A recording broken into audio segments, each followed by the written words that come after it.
Hello guys, welcome to Exam Bar. I hope all of you are fit and fine at your homes. दोस्तों एक पुरानी कहावत है, if you want to shine like the sun, then you have to burn like the sun. तो कहने का मतलब ये हुआ कि अगर आपको सूर्य के जैसा चमकना है तो उसके जैसे तपना भी पड़ेगा। अगर आपको कोई डिजायर्ड या ऊंची पोस्ट पानी है, एसएससी की पोस्ट पानी है या बैंक में पीओ की जॉब पानी है, तो आपको सूर्य के जैसा तपना कहने का मतलब आपको मेहनत भी करनी पड़ेगी। और आज की डेट में जितने भी सक्सेसफुल लोग हैं, ऊंची पदवी पर ऊंची पोस्ट पे लोग हैं, उनके पीछे की कहानी यह है कि वो बहुत मेहनत करके अपने टारगेट पर पहुंचे हैं। और मुझे पूरी उम्मीद है कि आपकी मेहनत भी एक दिन जरूर रंग लाएगी और आपको आपका डिजायर्ड टारगेट जरूर मिलेगा। आप अपनी इच्छा अनुसार पोस्ट जरूर पाएंगे। और अगर आपकी स्टडी की दिक्कत में राह में इंग्लिश कोई प्रॉब्लम क्रिएट कर रही है, इंग्लिश में दिक्कत आ रही है, तो आप उस प्रॉब्लम को हमसे फेसबुक, व्हाट्सएप या कमेंट बॉक्स के माध्यम से हमसे पूछ सकते हैं। आपको एकदम से सटीक आंसर दिया जाएगा। तो दोस्तों इस थॉट के साथ कि आपको आने वाले फ्यूचर एग्जाम्स में जरूर सक्सेस मिलेगी, आज की क्लास की शुरुआत करेंगे। और आज की क्लास में हम लोग डिस्कस करेंगे इंडेफिनिट प्रोनाउंस, क्योंकि प्रोनाउंस की सीरीज चल रही थी। इससे पहले के प्रोनाउंस हम लोग डिस्कस कर चुके हैं, इसके बाद के भी डिस्कस करने बाकी है। तो आज टर्न है इंडेफिनिट प्रोनाउन का। दोस्तों इंडेफिनिट प्रोनाउन को डिस्कस करने से पहले मैं आपको कुछ और इंफॉर्मेशन दे दूं कि हम बहुत ही जल्द जीएस और हिंदी की क्लासेस भी शुरू करने वाले हैं। वो स्पेशली बेस्ड होंगी यूपीएसआई और यूपी आने वाले लेखपाल की वैकेंसी पर, कहने का मतलब यूपी ट्रिपल एससी की तैयारी पर। तो दोस्तों उन क्लासेस को भी आप जरूर देखें, एंजॉय करें और वहां से भी अपनी सक्सेस का रास्ता खोलें और उसको यूटिलाइज करें। तो चलिए दोस्तों शुरू करते हैं आज की क्लास। आज की क्लास है इंडेफिनिट प्रोनाउन पे बेस्ड। तो सबसे पहला क्वेश्चन दोस्तों ये रहा कि इंडेफिनिट प्रोनाउन है क्या? What is an indefinite pronoun? अब इसका सिंपल सा मतलब ये समझिए कि जिस वर्ड के आंसर में हमको नाउन मिल जाए वो प्रोनाउन है, और वो प्रोनाउन अगर डेफिनिट ना हो तो वो इंडेफिनिट है। तो कहने का मतलब ये देखो रहा डेफिनिट, क्या रहा? डेफिनिट। डेफिनिट का मतलब फिक्स, और हमने इसमें इन लगा दिया तो ये हो गया इंडेफिनिट। कहने का मतलब एक ऐसा प्रोनाउन जो फिक्स नहीं है, जो डेफिनिट नहीं है, जिसका डेफिनिट आप आंसर नहीं दे सकते हैं। और अगर आंसर कुछ निकाला, जो भी इंडेफिनिट आप आंसर निकालेंगे वो नाउन ही मिलेगा, इसीलिए इसको प्रोनाउन बोला गया। तो इंडेफिनिट प्रोनाउन एक ऐसा प्रोनाउन है जिसका एक फिक्स्ड आंसर आप नहीं दे सकते। दोस्तों यहां से आज हम लोग कई इंटरेस्टिंग फैक्ट निकालने वाले हैं। तो एक ये फैक्ट निकला, ये एक ऐसा नाउन है जिसका एक कोई फिक्स्ड आंसर नहीं हो सकता। तो चलिए दोस्तों अब देखते हैं वो कौन कौन से नाउन्स प्रोनाउंस हैं। दोस्तों जनरली इनका फॉर्मेशन होता है क्या? सम और एनी से। इससे दोस्तों सम और एनी से, यहां पे लिखते हैं सम और एनी के साथ इनका फॉर्मेशन जनरली होता है। फॉर एग्जांपल हमने लिखा सम के साथ लिखा समबडी, समवन, समबडी, समवन, बडी और वन ऐड कर दिया हमने। और दूसरा लिखा हमने एनीबडी या एनीवन, एनीबडी या एनीवन। तीसरी और एक कैटेगरी बनाई जो हमने बनाई नोबडी और नो वन की, नोबडी और नो वन की। एक और कैटेगरी हमने बनाई, वो बनाई नथिंग। किसकी दोस्तों? नथिंग, समथिंग, समथिंग या एवरीथिंग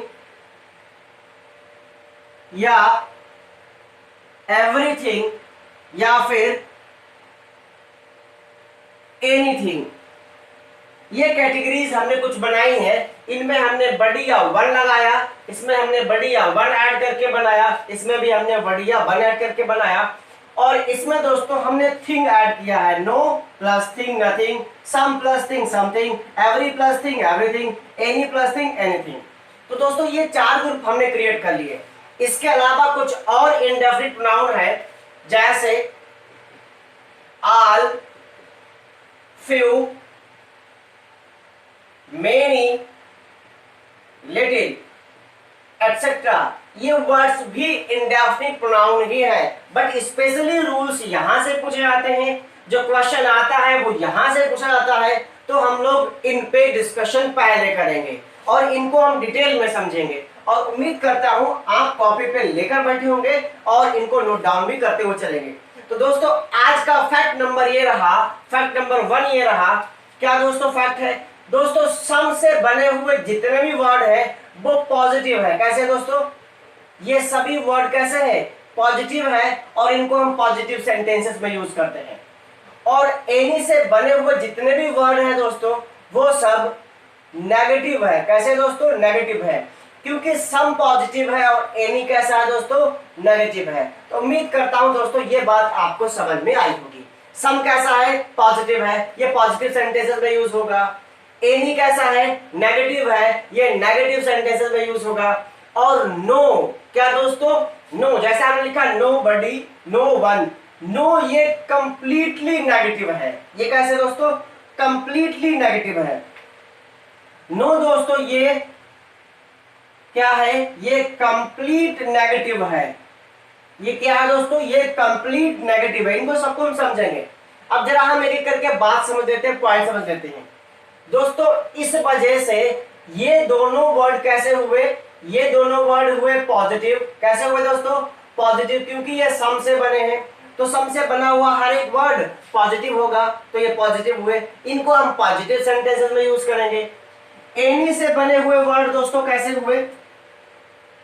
एनी से बने हुए वर्ड कैसे हो गए दोस्तों? नेगेटिव हो गए, और इनको हम नेगेटिव सेंटेंसेस में ही यूज करेंगे। ठीक है दोस्तों। अब इसके बाद में दोस्तों क्या लिखा हमने? नोबडी, नो वन, ये कंप्लीट नेगेटिव है। कहने का मतलब कोई भी वर्ड किससे बना होगा? नो से मिलके बना होगा, उसमें नो होगा, तो वो वर्ड कंप्लीट नेगेटिव होगा। कैसा होगा दोस्तों? वो वर्ड कंप्लीट नेगेटिव होगा। कहने का मतलब उसमें हमें कुछ भी और नेगेटिव वर्ड ऐड करने की जरूरत नहीं पड़ेगी। जैसे नोबडी, नो वन, नथिंग, ये सभी वर्ड कंप्लीट नेगेटिव है।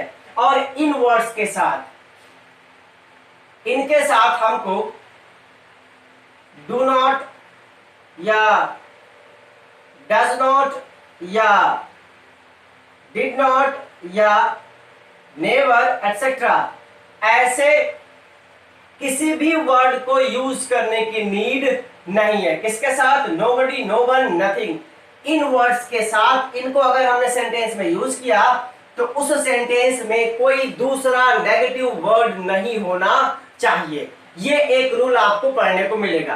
क्यों मिलेगा? क्यों ऐसा है? क्योंकि ये ऑलरेडी नेगेटिव है, कंप्लीट नेगेटिव वर्ड है। अब दोस्तों इसके अलावा जो एनी से बना हुआ वर्ड है वो नेगेटिव है, लेकिन इसके साथ हम डू नॉट या डज नॉट या डिड नॉट या कोई अदर नेगेटिव वर्ड जैसे नेवर एटसेट्रा, ये नेगेटिव वर्ड हम यूज करते हैं। अब जब नेगेटिव वर्ड यूज करके सेंटेंस बना देते हैं नेगेटिव, तब हम इसको यूज कर पाते हैं। उम्मीद करता हूं ये बातें आपको समझ में आई होंगी। अच्छा, अब दोस्तों हम जरा इनको अलग अलग डिफाइन कर लेते हैं। दोस्तों जितने भी थिंग लगी हुई चीजें हैं वो सब नॉन लिविंग है। कैसी है दोस्तों? ये सब इंडेफिनिट प्रोनाउन कैसे हैं? नॉन लिविंग है। कैसे दोस्तों? ये सब नॉन लिविंग है। कैसे हैं? नॉन लिविंग है। तो इनकी जो बेसिक इंफॉर्मेशन थी वो हमने आपके साथ शेयर की। अब इन पे बेस्ड हम कुछ रूल्स देखते हैं। तो चलिए दोस्तों, जितना हम लोगों ने अभी डिस्कस किया उस पे एक एग्जांपल हो जाए, एक दो एग्जांपल्स हो जाए, उसके बाद में हम लोग अगले रूल पे चलते हैं। तो दोस्तों मैंने सेंटेंस लिखा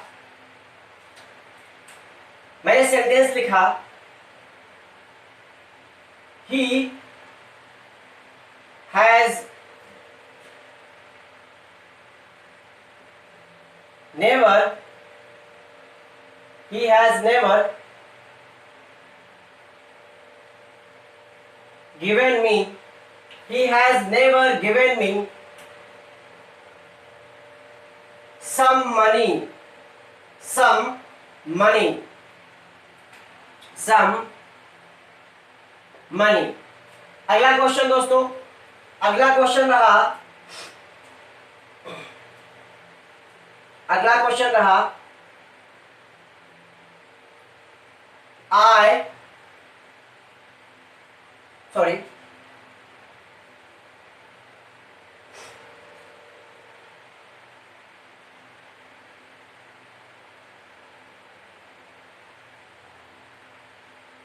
I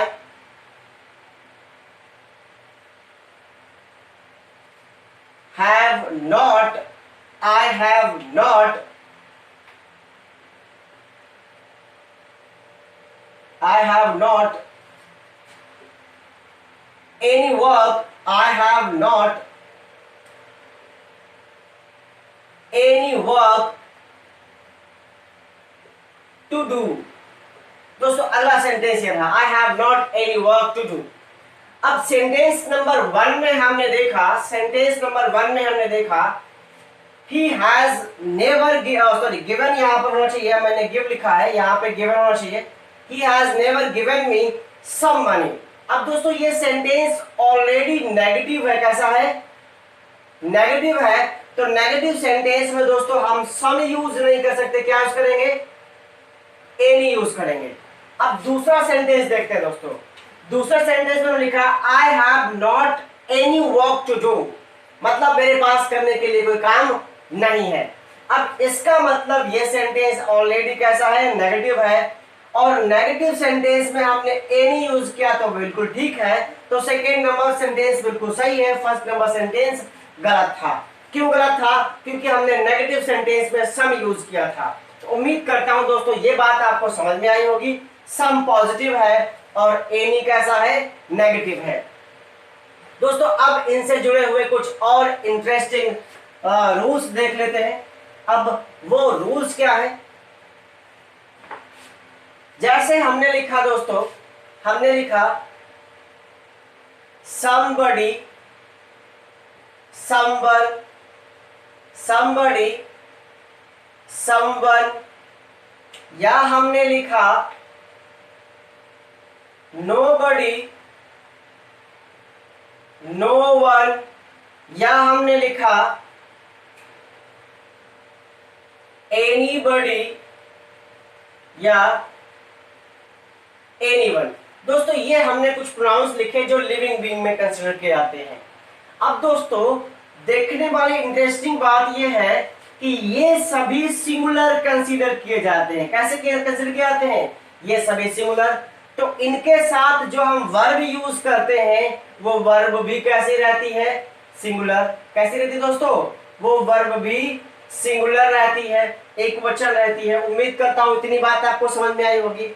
अब इनमें से किसी का भी जेंडर आप डिफाइन नहीं कर सकते, और इंग्लिश में कोई ऐसा नाउन मिल जाए या ऐसा प्रोनाउन मिल जाए जिसका जेंडर डिफाइन ना हो, जिसका जेंडर हम ना बता पाए, तो उसके लिए हम मेल कैटेगरी की प्रेफरेंस देते हैं और इनको मेल कंसीडर करते हैं।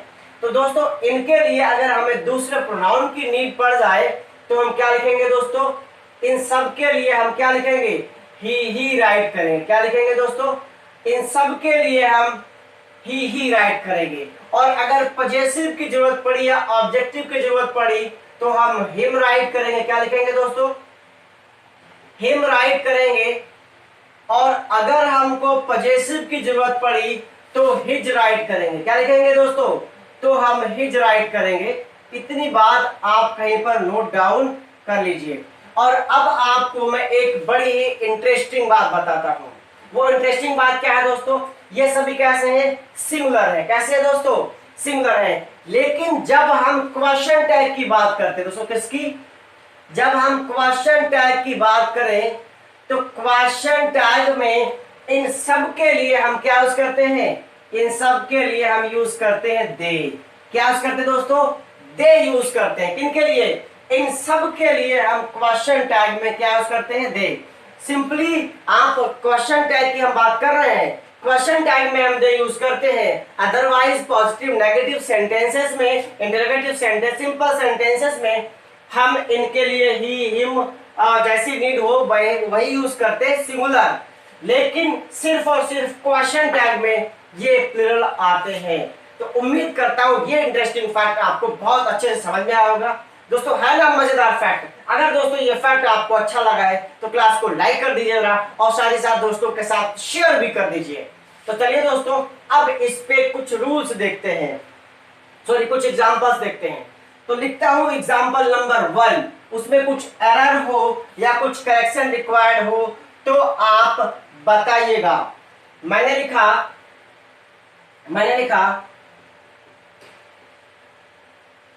एवरीवन, क्या लिखा दोस्तों मैंने, एवरीवन, सॉरी यहां से तो मैंने ये वर्ड लिया ही नहीं है, यहां से ले लेता हूं मैं कुछ वर्ड ताकि आपको अच्छे समझ में आए।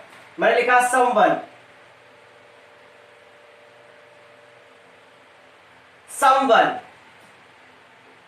is calling you, someone is calling you, someone is calling you। अब दोस्तों इस प्लेस पर यहां पर मैं वन लिखना भूल गया। someone, वन कैसा, someone कैसा दोस्तों, सिंगुलर है।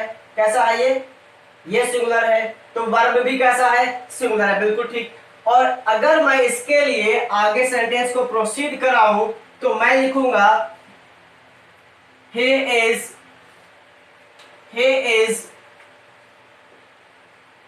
a gentleman, he is a gentleman और he is a nice person, ऐसा हम बोल सकते हैं। तो दोस्तों अब हमने इसके लिए क्या यूज किया, someone के लिए क्या यूज किया, ही यूज किया। क्या यूज किया दोस्तों, ही यूज किया। ऐसा हमने अगर हमको जैसे नीड पड़ी उसके अकॉर्डिंग किया। बट अगर आप क्वेश्चन टैग फ्रेम करेंगे तब आप दे यूज करेंगे, इस बात को आप ध्यान रखिएगा। अच्छा इसके बाद दोस्तों एक सेंटेंस और लेते हैं। मैंने लिखा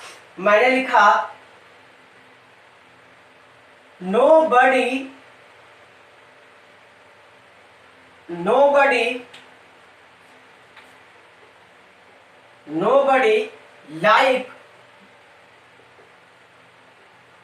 ice cream, nobody like ice cream, like को थोड़ा मैं सही कर देता हूं, nobody like ice cream in winter season, nobody like ice cream in winter season। दोस्तों इस सेंटेंस को देखिए और बताइए क्या ये सेंटेंस सही है? जी बिल्कुल, ये सेंटेंस बिल्कुल गलत है। क्यों गलत है? क्योंकि nobody कैसा है दोस्तों, nobody कैसा है, सिंगुलर है। कैसा है, सिंगुलर है। और वर्ब हमें कैसी चाहिए, वर्ब भी सिंगुलर चाहिए, लेकिन वर्ब है कैसी, वर्ब दोस्तों प्लुरल है। तो इसको हमें सिंगुलर करने के लिए क्या करना पड़ेगा, इसमें एस या ईएस लगाना पड़ेगा, तब ये सिंगुलर हो जाएगी। तो उम्मीद करता हूं दोस्तों ये बात आपको बहुत अच्छे से समझ में आ गई होगी। nobody likes ice cream in winter season. हमने एस क्यों लगाया, क्योंकि यस से सब्जेक्ट सिंगुलर है और इसीलिए हमने वर्ब को भी सिंगुलर किया। एक क्वेश्चन का आंसर आप कमेंट बॉक्स में बताइएगा, वर्ब में एस या ईएस ऐड करने से क्या इफेक्ट पड़ता है वर्ब पर? इसका आंसर आपको कमेंट बॉक्स में देना है। मैं क्वेश्चन को रिपीट कर देता हूं, वर्ब में जब हम एस या ईएस ऐड करते हैं तो एस या ईएस ऐड करने से वर्ब पे इसका क्या इफेक्ट पड़ता है, वर्ब पे क्या प्रभाव पड़ता है। अब दोस्तों इनके साथ अब हम एक क्वेश्चन टैग भी देख लेते हैं। अब क्वेश्चन टैग का भी एक केस समझ ही लेते हैं। हमने लिखा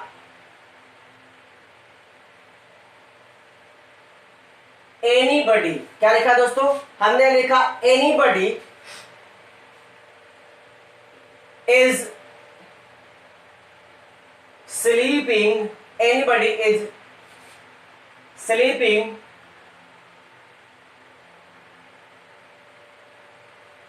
under the tree, under the tree, कोई पेड़ के नीचे सो रहा है। anybody sleeping under the tree। अब दोस्तों इसका मतलब क्या है, सॉरी 1 मिनट, यहां पर अंडर की जगह पर क्या होना चाहिए, यहां पर अंडर की जगह पर बीनीथ होना चाहिए। क्या होना चाहिए दोस्तों, या बिलो भी यूज कर सकते हैं हम लोग, बिलो भी यूज कर सकते हैं।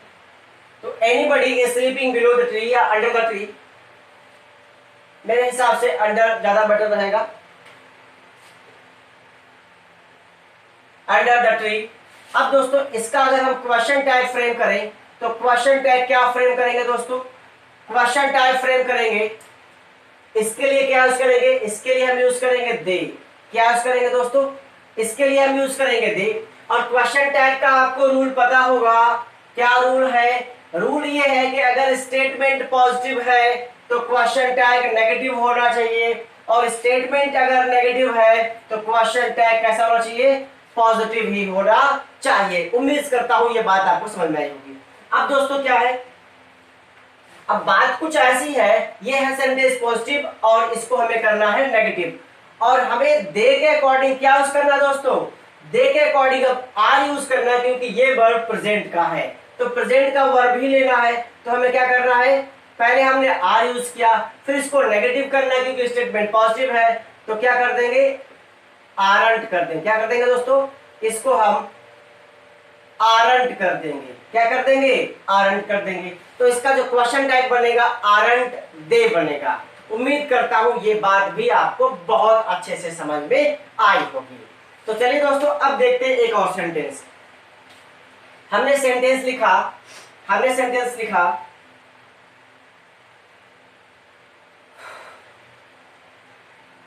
नो वन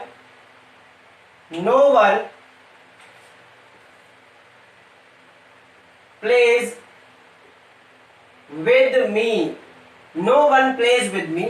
इसका क्वेश्चन टैग अगर हमें फ्रेम करना है तो हम क्या लिखेंगे दोस्तों, नो वन के लिए पहले लिखेंगे दे। क्या लिखेंगे दोस्तों, नो वन के लिए हमने दे लिख दिया। अब प्लेज दोस्तों, प्लेज सिंगुलर वर्ब है अकॉर्डिंग टू प्रेजेंट इंडेफिनिट, और प्रेजेंट इंडेफिनिट के नेगेटिव में हम क्या यूज करते हैं, डू नॉट या फिर डज नॉट, और ये प्लरल हो गया तो यहां पर हम क्या यूज करेंगे, यहां पर हम यूज करेंगे डू नॉट। तो हम इसको लिखेंगे डोंट दे। क्या लिखेंगे दोस्तों, डोंट दे लिखेंगे। डू कहां से आया दोस्तों, डू आया इस टेंस के अकॉर्डिंग, क्योंकि ये टेंस प्रेजेंट इंडेफिनिट का है।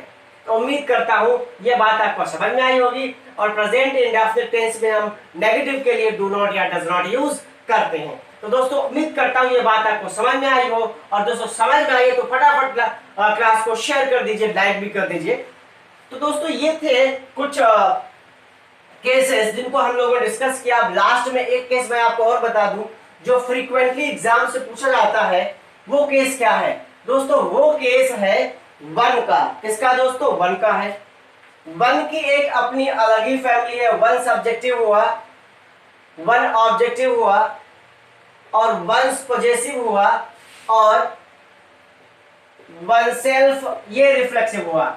दोस्तों वन के लिए कभी भी हम ही यूज नहीं कर सकते। अगर आपने ही यूज किया गलत है, हिज यूज किया गलत है, या आपने हिमसेल्फ यूज किया वो भी गलत है। तो वन के साथ अपनी वन की फैमिली है, ही यूज नहीं करते हैं, या ही की फैमिली का कोई दूसरा वर्ड भी यूज नहीं करते हैं। जैसे हमने लिखा one should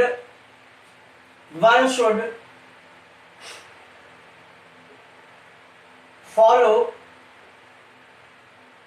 one should, 1 minute, one should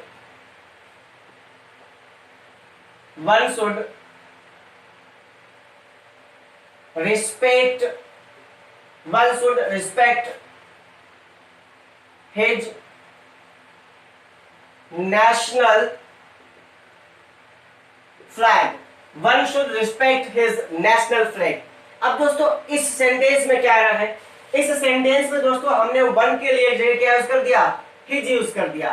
तो ये गलत है, हम वन के लिए हिज यूज ही नहीं कर सकते। हम वन के लिए क्या यूज करेंगे दोस्तों, हम वन के लिए पॉजेसिव केस में वन से यूज करेंगे। क्या यूज करेंगे दोस्तों, वन के लिए पॉजेसिव केस में हम वन से यूज करेंगे, जो बिल्कुल सही होगा। तो उम्मीद करता हूं ये बात भी आपको समझ में आई होगी। लास्ट में आपको एक सेंटेंस और देता हूं। मैंने लिखा